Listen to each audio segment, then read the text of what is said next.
आज हम लोग देखते हैं 10th स्टैंडर्ड का हिस्ट्री का फर्स्ट चैप्टर। टाइटल है historiography development in the west. History ऐसे सभी को बहुत ज़्यादा बोरिंग लगता है, सबको इतना इंटरेस्टिंग नहीं लगता है, बट ये हिस्ट्री का प्लस पॉइंट है कि इसमें हम लोग बहुत अच्छे से मार्क्स स्कोर कर सकते हैं, जो हमारे परसेंटेज इंक्रीज़ करने के लिए बहुत ज़्यादा यूज़फुल रहता है। अगर हम लोग लेसन को अच्छे से समझ लें तो ये लेसन बहुत ज़्यादा ईजी होगा और आगे हम लोग के लिए मार्क्स स्कोरिंग सब्जेक्ट बन जाएगा। तो हम लोग अभी स्टार्ट करते हैं। That is first historiography. Historiography का पहले मीनिंग ही हम लोग देख लेते हैं कि उसकी वजह से हमें आगे लेसन समझने में बहुत ईजी रहेगा। The writing of the critical historical narrative is known as historiography. मतलब जो हिस्ट्री में पहले जो भी घटना हुई है, क्रिटिकल मतलब कठिन टफ घटना हुई है, उसके बारे में प्रॉपर रिसर्च करके, मतलब थोड़ा सबूत के साथ, प्रॉपर नॉलेज के साथ, प्रॉपर रिसर्च करके जो इसके बारे में लिखा जाता है उसे कहते हैं हिस्टोरियोग्राफी। और जो हिस्टोरियोग्राफी लिखते हैं, जो स्कॉलर्स इस सब के बारे में लिखते हैं, उनको कहा जाता है हिस्टोरियन। ओके, मतलब यहाँ पे हमें दो क्वेश्चन के आंसर मिल गया। That is the first question is the what is the historiography and who are the historian. Okay, तो ये आंसर्स यहाँ पे दो मिल गए। ये आप तो ध्यान रखना क्योंकि ये एग्जाम में बहुत बार पूछा जाता है। चलो अब हम लोग लेसन स्टार्ट करते हैं। ये लेसन 4 पार्ट में डिवाइड है। 1.1 मतलब first part tradition of the historiography, modern historiography, development of scientific perspective in Europe and historiography, notable scholars. Historical research, writing and studies are carried out with an objective of understanding the chronology of the past event and their interconnection। मतलब history में जो research होता है, history के बारे में जो research करते हैं, जो लिखते हैं, उसके बारे में जो स्टडी किया जाता है, वो किस वजह से, कौन से इंटेंशन की वजह से, ऑब्जेक्टिव मतलब यहाँ पे इंटेंशन लेंगे, कौन से इंटेंशन की वजह से, तो सब कुछ समझने के लिए और प्रॉपर ऑर्डर समझने के लिए, और जो पास में इवेंट हुआ है उसका प्रॉपर ऑर्डर समझना और उनका इंटरकनेक्शन दिखना है। मतलब हिस्ट्री में जो रिसर्च होते हैं, जो लिखते हैं और जो उनके बारे में स्टडीज़ करते हैं, उसका इंटेंशन ये होता है कि हम लोग जो पास में जो घटना हुई है उसका हम प्रॉपर ऑर्डर समझ सके और इंटरकनेक्शन समझ सके। मतलब कि जैसे कि अभी पहले देश आज़ाद हुआ, फिर अंग्रेज आए, फिर हम लोगों ने क्रांति की, ये प्रॉपर ऑर्डर नहीं है। नहीं, पहले अंग्रेज़ों ने हमारे ऊपर, मतलब हम पर कब्जा किया, फिर हम लोगों ने क्रांति लाई, फिर हमें फ्रीडम मिला। मतलब ये एक प्रॉपर ऑर्डर है। तो ये ऑर्डर हमें कैसे पता चला कि स्कॉलर्स ने इसके बारे में हमें लिख कर दिया है, अपने बताया है। ये मतलब एक सब प्रॉपर एनालिसिस की वजह से चला है। और this is the continuous process. मतलब ये एक प्रोसेस कंटिन्यूस है। मतलब जो आज है वो कल पास्ट बनेगा, मतलब वो हिस्ट्री बनेगा, और जो कल आएगा वो भी पास्ट बनने वाला है। मतलब ये प्रोसेस एक चलता ही रहने वाला है। Now in the physical and natural science the empirical method. यहाँ पे हिस्ट्री और साइंस में डिफरेंस बता रहे हैं। मतलब आप समझने जैसी बात है कि हिस्ट्री और साइंस मैच नहीं कर रहा है। ये यहाँ पे बताया है कि in the physical and natural science the empirical method. Empirical method पहले समझ लेते हैं। एम्पिरिकल मेथड का मतलब लैब टेस्टेड मेथड, मतलब laboratory method of experiment and the observation. मतलब जो लेबोरेटरी में हम लोग कोई टेस्ट करके प्रूफ कर सकते हैं, that is called the empirical method. मतलब साइंस को हम लोग लैब में टेस्ट कर सकते हैं। जैसे कि लाइक सोडियम क्लोराइड है, तो सोडियम NaNCl, ये दोनों मॉलिक्यूल्स करके हम लोग नमक बनाते हैं। ये चीज़ अगर हम लोग प्रूफ करना चाहें तो आज भी कर सकते हैं, कल भी किया हुआ और कल भी कर सकते हैं। मतलब ये चीज़ एकदम प्रॉपर हम लोग लैब में प्रूफ करके दिखा सकते हैं, जो हम लोग हिस्ट्री में नहीं दिखा सकते। वो हम लोग आगे देखते हैं कैसे। Is use to verify the available knowledge. जो अभी जैसे नमक का भी मैंने बताया कि नमक NaCl है, तो वो हम लोग लैब में टेस्ट करके दिखा सकते हैं। This method allows the formulating law that remains true irrespective of the time and space. मतलब इन सब लैब टेस्टेड से हम लोग कुछ लॉ भी बना सकते हैं जो टाइम से, जगह से कभी नहीं बदलते। जैसे कि बहुत सालों पहले ग्रेविटी के बारे में पता चला, तो जो ग्रेविटी के लॉज है वो आज भी सेम है, कल भी सेम रहेंगे, और वो किसी की जगह के वजह से चेंज नहीं होते। मतलब इंडिया में अलग, अमेरिका में अलग नहीं। लाइक ग्रेविटी के नाम लेते हैं तो वैसे हमें न्यूटन याद आ जाते हैं। न्यूटन का जो रूल था वो बहुत साल पहले बना हुआ है, वो आज भी वैसा का वैसा है, और ये सिर्फ लॉ साइंस में बना सकते हैं।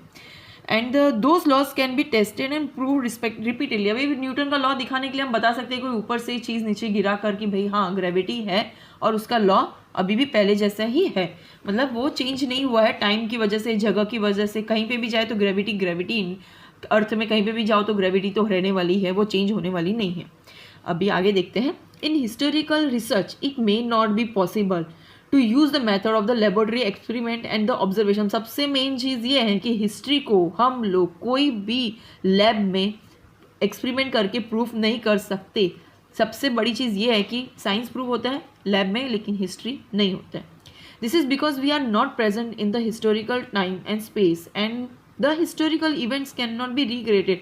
अच्छा, हिस्ट्री के टाइम जब वो सब इंसिडेंट हुए थे तो हम लोग प्रेजेंट नहीं थे। 2-3 साल पहले की या 10-12 साल पहले की घटना हो तो वो भी हम लोग हो सकते हैं उस टाइम पे, लेकिन जब घटना हुई तो उस स्पेस में हम लोग हो, उस जगह पे हम लोग हो, ये ज़रूरी नहीं है। अभी ठीक है, और बहुत पुरानी चीज़ है, जैसे कि मराठास आए थे, महाराजा छत्रपति राजा ने हमारे मराठा एम्पायर को बहुत अच्छा डेवलप किया था। ये सब चीज़ें हम लोग हिस्ट्री में पढ़ते हैं क्योंकि ये आगे रिसर्च में लिखा हुआ है। हम लोग उस टाइम पे नहीं थे, लेकिन ये घटना हुई है, तो ये सब रिसर्च से पता चला, स्टडी से पता चला। ये किसी लैब में नहीं पता चला कि शिवाजी महाराज थे और उन्होंने मराठा के एम्पायर को बहुत अच्छा स्ट्रॉन्ग बनाया था। मतलब कि हिस्ट्री को हम लोग लैब में नहीं टेस्ट कर सकते। Also in history it is not possible to formulate law that remain the true irrespective of the time and space. मतलब सेम थिंग जो यहाँ पे था वो यहाँ पे नहीं हो सकता। हिस्ट्री में हम लोग कोई लॉ नहीं बना सकते। वो हर घटना के लिए अलग अलग होता है। जो जैसे कि न्यूटन का लॉ हर जगह चलता है, वैसे हिस्ट्री में ऐसा नहीं है कि ये युद्ध हुआ था तो ये जीत गया तो ऐसे युद्ध करके वो भी जीत जाएगा। नहीं, कोई ऐसा प्रॉपर लॉ हम लोग नहीं बना सकते। कि एक्सपर्ट्स ये सब डॉक्यूमेंट्स की प्योरिटी, मतलब उसमें कितनी सच्चाई है, वो सब बाय यूजिंग अ क्राइटेरिया, मतलब जैसे अलग अलग टेक्निक यूज़ हो जाती है कि वो चेक करने के लिए, क्या चेक करने के लिए, मतलब जो लेटर का स्टाइल है, ऑथर का स्टाइल है, क्या किस स्टाइल में उन्होंने लिखा है, उनका मैन्युफैक्चरिंग डेट क्या है, मतलब पेजेस कितने जूने हैं कितने नए हैं, कौन से टाइप का है, और स्टैम्प ऑफ अथॉरिटी, मतलब उस पर अगर कोई स्टैम्प लगा हुआ है तो वो कौन से अथॉरिटी का, जैसे कोई बोलते हैं कि ये अशोक महाराजा के टाइम का है, ये उस महाराजा के टाइम का, तो वो किसी स्टैम्प से हम लोग को पता चलता है। तो वो स्टैम्प से हम पता चला सकते हैं कि वो कब का है, किस राजा का है, और उसके बारे में नॉलेज मिलता है। Such a document is further scrutinise by the historian with the help of the relevant historical reference. अभी ये तो सब एक्सपर्ट्स ने कर दिया, लेकिन बाद में हिस्टोरियंस को वो वापस स्क्रूटनाइज करना चाहिए, उसको रीचेक करना चाहिए, प्रॉपर चेक करना चाहिए कि ये सब राइट है कि नहीं है, और वो भी बराबर रिलेवेंट हिस्टोरिकल रेफरेंस, मतलब कोई रेफरेंस से उसको प्रॉपर चेक करना चाहिए, क्रॉस चेक होता है जिससे उसकी प्योरिटी बराबर, मतलब वो डॉक्यूमेंट्स एकदम सही है, उसका ये जो सब है वो उसका नॉलेज हमें भी प्रॉपरली मिल सके। तो ये सब यहाँ पर फर्स्ट पेज हुआ है, इसमें ये सब शॉर्ट में ये दिया हुआ है डायग्राम। ये जो हमने ऊपर पढ़ा है ये उन्होंने इसमें दिया हुआ है, ये आप पढ़ेंगे और ये सिमिलर ही है। तो हम लोग ये लेसन को ज़्यादा लेंदी नहीं करके आगे जाएंगे। ओके, अब हम देखते हैं कि method of the various disciplines are useful in historical research.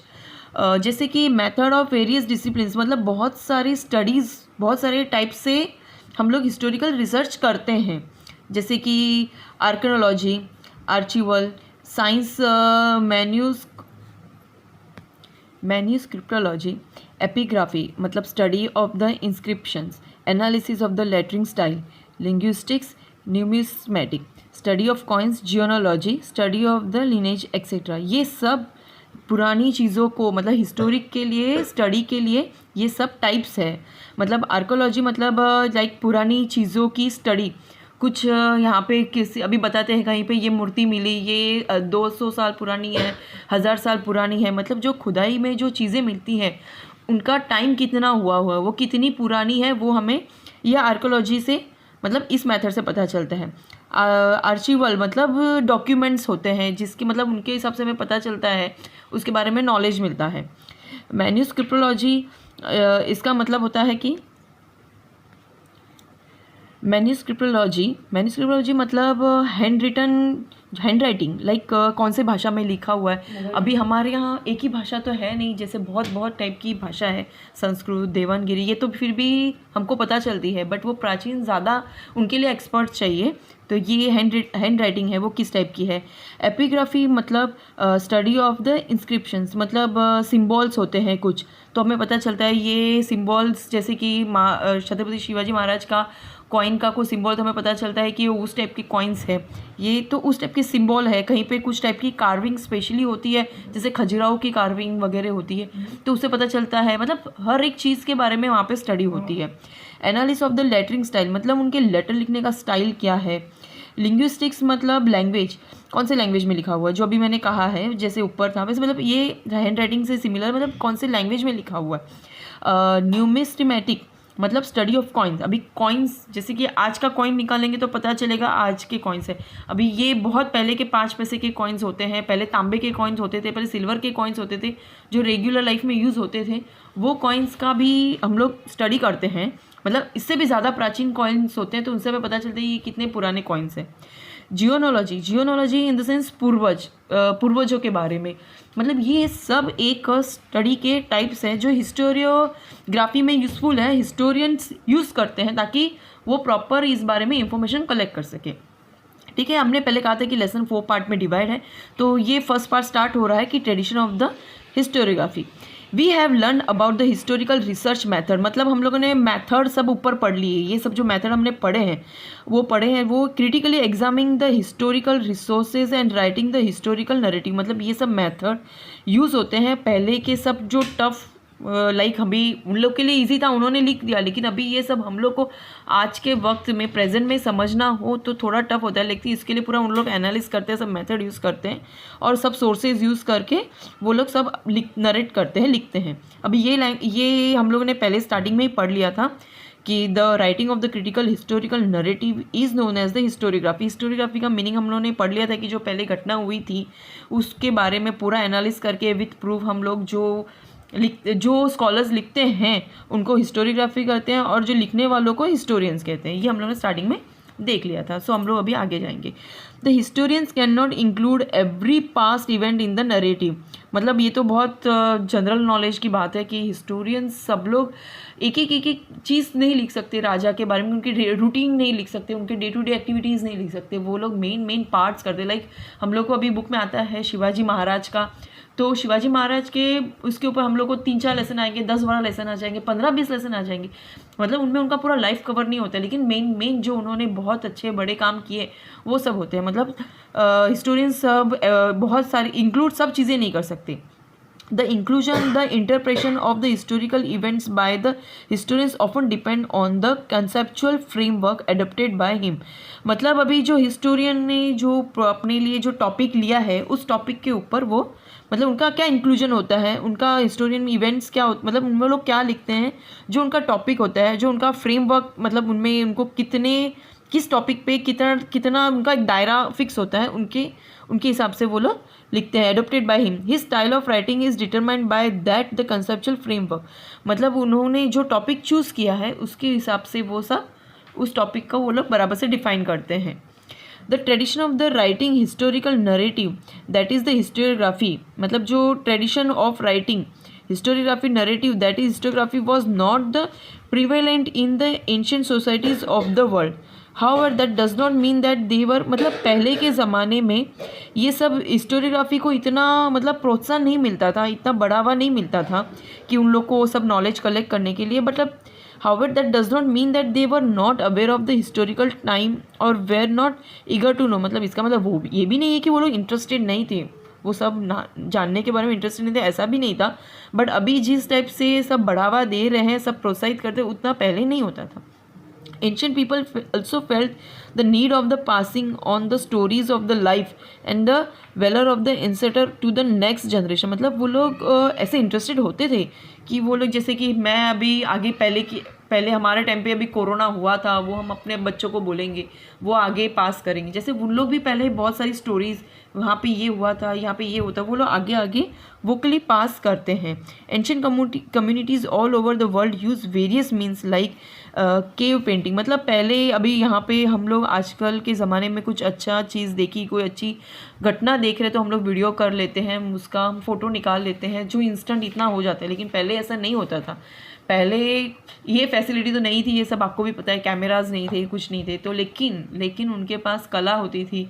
वो सब वो लोग केव पेंटिंग, केव कार्विंग होता था। जैसे कि अभी अजंता अलोरा केव्स हम लोग देखेंगे तो इट्स हम लोग को वो उस टाइम की हिस्ट्री के बारे में बताते कि कहीं पे मूर्तियाँ किस टाइप से होती है, डांसिंग स्टाइल में होती है। मतलब कि पहले संगीत को, नृत्य को बहुत इंपॉर्टेंस मिलता था। ये सब होने से हम लोग को पता चलता है कि वो उस टाइप में अपना सब ये करके रखते थे, नॉलेज अपना सेव करते थे। केव पेंटिंग, स्टोरी टेलिंग, मतलब वो लोग आगे से आगे वोकली पास करते थे। मतलब हमारे दादा दादी हमें स्टोरी सुनाते, हम आगे उनको पास करेंगे। वैसे पहले भी ये सब होता ही था। सिंगिंग सॉन्ग्स, मतलब फोक सॉन्ग्स बनाते, जैसे कि अभी हम जनरली बोले तो कबीर के दोहे होते हैं, सूरदास के दोहे होते हैं, मीरा के भजन। तो ये सब उन्होंने उस टाइम का नॉलेज को संगीत में बनाया है। और आज जब हम सुनते हैं तो आज भी हमारे पास वो है प्रॉपरली, तो हम लोग को नॉलेज मिलता है कि उस टाइम पे वो लोग भगवान के बारे में क्या सोच रहे हैं। मतलब वो उनके पास सिंगिंग और ये सब उस टाइप में होता था। बैलर्ड्स मतलब वही शॉर्ट पोएम्स वगैरह होती थी। For this purpose this traditional means are looked upon as the source of the history in the modern historiography. मतलब ये सभी सोर्स ही हम लोग के मॉडर्न हिस्टोग्राफी का बेस है। आज के लिए नॉलेज के लिए भी हम लोग पुरानी चीज़ों के ऊपर बहुत डिपेंड्स होते हैं। जैसे कि खुदाई में कुछ मिला है तो वो बहुत पुराना है, उसके बारे में पुराने उन लोगों ने किस टाइप का टेक्निक किया है, सब के लिए भी हम लोग मतलब पुरानी मेथड को मॉडर्न मेथड के लिए यूज़ किया जाता है। अभी हमारा सेकेंड पार्ट है modern historiography. 4 main characteristic of the modern historiography. हम लोग डायरेक्ट इसके कैरेक्टरिस्टिक पर ही आते हैं ताकि हम लोग ये अच्छे से समझ सके। इस मेथड इज, पहले हम ये देख लेते हैं, ये जो हम लोग मैंने इधर पहले बताया था कि सिम्बॉल्स होते थे, उन लोग की कार्विंग होती थी, तो ये भी एक कार्विंग का ही एग्जाम्पल है। The earliest the inscription in the Louvre museum, मतलब ये एक म्यूजियम का है। इसमें आप देख सकते हैं कि कुछ सोल्जर्स है, ये आगे वाले हैं, मतलब शायद उनके हेड होंगे, और यहाँ पे सब लोग मतलब कोई शस्त्र लेके खड़े हैं, भाला लेके खड़े हैं। मतलब ये कुछ कार्विंग दिखा रहे हैं उस टाइम में। The above picture shown as the fragment of the earlier inscription, a forward marching file of the soldier. मतलब मैंने जो बताया कि सोल्जर्स हैं और वो सब मार्च कर रहे हैं और आगे एक सोल्जर है। The general is the first. The tradition of the recording historical event can be traced back to the Sumer civilization in the Mesopotamia. ये मतलब उस कंट्री का है। ये बताने का मतलब ये है कि पहले के लोग अपना नॉलेज किस तरह से स्टोर करते थे। हम लोग जैसे कि फ़ोटोज़ हैं, फिर हम लोग वो अपने डिस्क में इसमें स्टोर कर लेते हैं, मेमोरी कार्ड में स्टोर कर लेते हैं। तो वो ये सब उस टाइम पे नहीं था, लेकिन वो लोग इतना नॉलेज रखते थे तो वो कार्विंग वगैरह में करके उनका सब नॉलेज स्टोर कर लेते थे। ये सब बहुत ज़्यादा पुराना है और ये बैटल फॉट है बिटवीन 2 किंगडम। मतलब ये दिख रहा है कि ये सोल्जर्स वगैरह दिखा है, तो ये कोई बैटल है, युद्ध का है, जो अभी आजकल म्यूज़ियम, फ्रांस के म्यूज़ियम में रखा हुआ है। इन सब की ये सब एक उन लोगों की महानता है कि उन्होंने इस टाइप से सब कुछ रखा है, और हम लोग ये आज पहले के ज़माने के बारे में हम लोग पूरा नॉलेज ले सकते हैं। तो ठीक है, चलो हम लोग पहले मॉडर्न हिस्टोग्राफी का कैरेक्टरिस्टिक पढ़ लेते हैं। First, it's method is based on the scientific principle. It begins with the formation of the relevant question. मतलब ये आज ये मॉडर्न की बात कर रहे हैं तो ये प्रॉपर क्वेश्चन के ऊपर बेस होता है, और साइंटिफिक प्रिंसिपल्स मतलब प्रॉपर क्वेश्चन के ऊपर ये सब बेस होता है कि ये ऐसा क्यों हुआ, कैसे हुआ। मतलब क्वेश्चन पूछते हैं तभी प्रॉपर आंसर मिलता है। सेकेंड है, दिस क्वेश्चंस आर द एंथ्रोपोथेटिक। एंथ्रोपोथेटिक मतलब ह्यूमन लाइफ के रिलेटेड, इन हमारे किए हुए काम के ऊपर रिलेटेड होते हैं। इट मीन्स, यहाँ पे मीनिंग भी दिखा हुआ है, it means that this questions are about the deeds of the member of ancient human societies. ये इसका मतलब ये होता है कि मैंने जैसे कहा कि ह्यूमन लाइफ रिलेटेड होते हैं, मतलब ये क्वेश्चन है कि उन लोगों ने क्या काम किया है, एंशिएंट्स पीपल ने उनके सोसाइटीज़ में क्या काम किया है उसके बारे में होता है। ऑफ अ पर्टिकुलर पीरियड, मतलब उस पीरियड में उन्होंने क्या किया हुआ है उसके बारे में। History does not suggest any inter relation between the divine and the human deeds. मतलब ये भी बहुत इंपॉर्टेंट है कि हिस्ट्री कोई रिलेशन नहीं दिखाता है भगवान और इनके इंसान के काम के बीच में। मतलब ये बता रहे हैं कि इंसान का काम एक अलग है और भगवान ऐसे नहीं कि आपने 2-3 बार प्रार्थना कर ली और बिना काम किए आपका काम हो गया, मतलब ऐसा कुछ नहीं दिखा रहा है। हिस्ट्री खाली जो हुआ है उसके बारे में हमें नॉलेज दे रहा है और वो हम लोग को प्रॉपर सोर्सेज डॉक्यूमेंट्स के हिसाब से उसको वो लोग आगे प्रेजेंट करते हैं कि ये कितना सच है। पहले वो लोग देख लेते हैं कि ये कितना बताने जैसा है। ठीक है, तो अब हम देखते हैं कि third, answers to this questions are the supported by the reliable evidence. ये जो मैंने कहा कि प्रॉपर एविडेंस, लाइक अभी मैं बोल दूँ कि हड़प्पा मोहनजोदड़ो है तो आप लोग पूछोगे क्यों, आपको कैसे पता, तो मैं बोलूँ नहीं बस है, मैं बोल रही हूँ नहीं, वहाँ पे प्रूफ है कि वो पूरा गांव हमें मिला है, आज भी वो है, देखने जा सकते हैं। वहाँ पे पता चलता है कि वहाँ पे वो लोग कितने बड़े मतलब मॉडर्न टाइप से रहते थे, उनका बहुत अच्छे टाइप से हुआ करता था। लाइक अभी ये सब हमारा मतलब एविडेंस का एग्जाम्पल है कि ये आज एविडेंस के रूप में है, मतलब ये प्रॉपर एविडेंस के साथ हम लोग कह सकते हैं कि ये मोहनजोदड़ो हड़प्पा सिटी थी। मतलब answer this questions are supported by the reliable evidence. Fourth है, history presents a graph of the mankind journey with the help of the past human deeds. मतलब history graph in the sense मतलब जो ये maths वाला type नहीं, but Mankind की जो journey है, लोगों ने पहले से क्या किया है उसका प्रॉपर ग्राफ में, मतलब जो पहले से अभी तक जो जर्नी लोगों ने की है वो यहाँ पे दिखाई जाती है।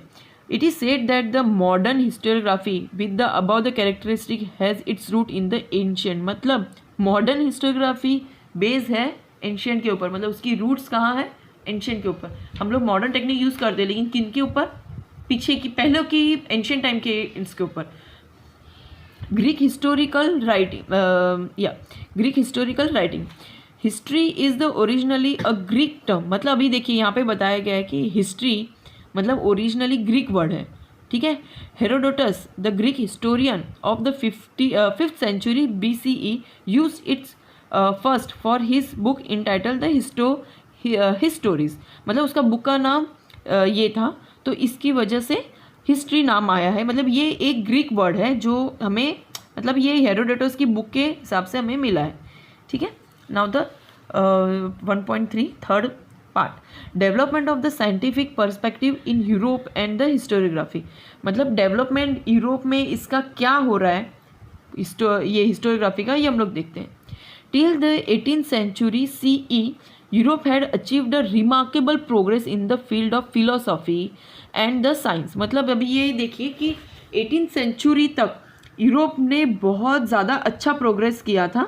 फिलोसॉफी मतलब लैंग्वेज, डीप नॉलेज, हम लोग जैसे बोलते हैं कि बहुत बड़े बड़े फिलोसॉफर्स हैं, मतलब पूरा कोई चीज़ को डीपली तक लेके जाना, उसका नॉलेज लेना, उसके बारे में सोचना और एक प्रॉपर रिमार्केबल कुछ मतलब बनाना उसके बारे में कि ये ऐसा था, हमें भी उसके सेटिस्फेक्शन हो सके, that is philosophy and science.